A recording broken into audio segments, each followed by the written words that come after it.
carry this conversation to another form of protection that too many entrepreneurs overlook. It's not a sexy topic, but bookkeeping and how to shift the burden of proof to the IRS. So I was deep diving a little bit into this, just a little bit nerdy, but there's something called IRC, Internal Revenue Code Section 7491.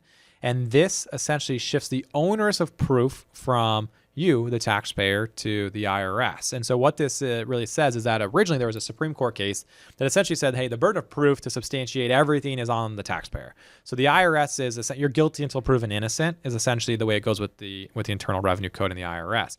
However, if underneath Section 7491, there's really some 3 steps that you need to take. But if you provide through your bookkeeping credible evidence with respect to any factual issue, you comply with the substantiation requirements, and you maintain all required books and records and cooperate, then that shifts the burden of proof back to the IRS. And so I was looking into this because, and this was rolled out in 1998, by the way, because a lot of entrepreneurs, I think, really cut corners on the bookkeeping. Yep. And so I was trying to think through what is the angle of why an entrepreneur should care about their bookkeeping. Now, I think you and I completely disagree with that. We love our bookkeeping. We keep very clean books.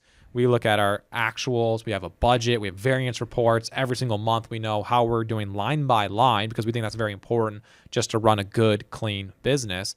A lot of entrepreneurs don't necessarily think that way. They think it's boring finance nerd stuff. But then I was like kind of doing some research and came across this, that it actually helps you from a tax perspective. If you were to go and get audited, clean books can actually be a first line of defense. I love that. And there's multiple reasons to have clean books. Now we just have another one, which is puts you in a better position with the IRS. And as you mentioned, having clean books not only helps you with a better exit and a higher valuation, but it also should, when it's done right, help you make better decisions in running your business. And too often, I find that entrepreneurs are flying by the seat of their pants, and often they're proud of it. Oh, I do this by intuition. I just follow my gut. And intuition has a place in running a business. But the example I give any entrepreneur that says that to me is, if you were about to get on a plane and you saw the pilot and looked over his shoulder and said, hey, what are all those instruments and those dials and those knobs?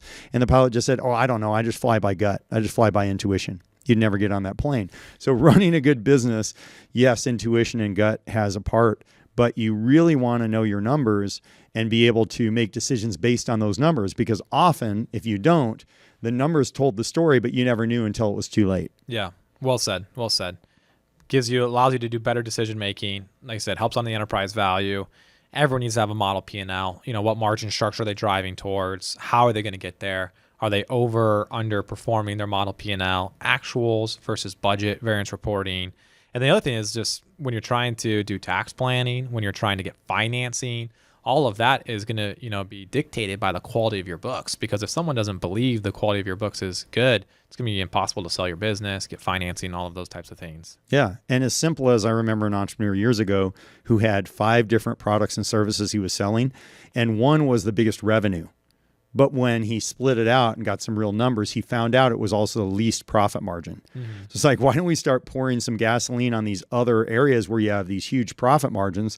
And if you can actually increase the revenue, then stop doing the thing that has the most revenue, but the smallest profit margin. Because often revenue clouds the aspect of profit. And of course, profit is what matters most in the end, no matter what any entrepreneur says. Yep. That's your sanity. So when it comes to bookkeeping, build out your chart of accounts. That's going to be really all the different categories of expenditures, revenue on the P&L, your balance sheet, your assets, your liabilities, your equity accounts. Make sure that's all customized so that way it reflects your business. You want to make sure it gives you the good insight, the good data that you need to proactively run your business. Yeah, and one thing on that is the chart of accounts should also reflect how you think about things as an entrepreneur, because what I see is the same bookkeeper often uses similar chart of accounts for multiple businesses. And if you just take that as the way it's going to work for you, sure, that may not align with the way you make decisions or your type of business or the way you think about your business. Yep.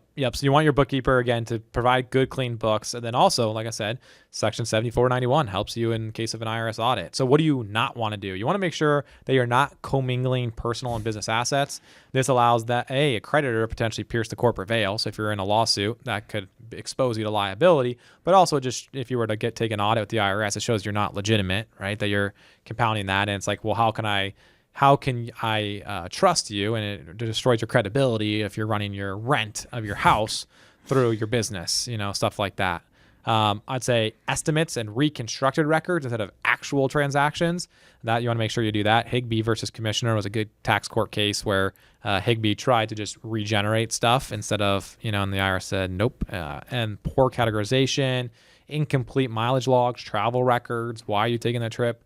And then also unsubstantiated charitable contributions or other things like that. Yeah, I've seen a lot in my career of interesting things people try to write off. I've seen house cleaning from their home put through the books. I've seen watches. I like watches, and I've seen what is this? Oh well, it's part of it's a business expense. How so?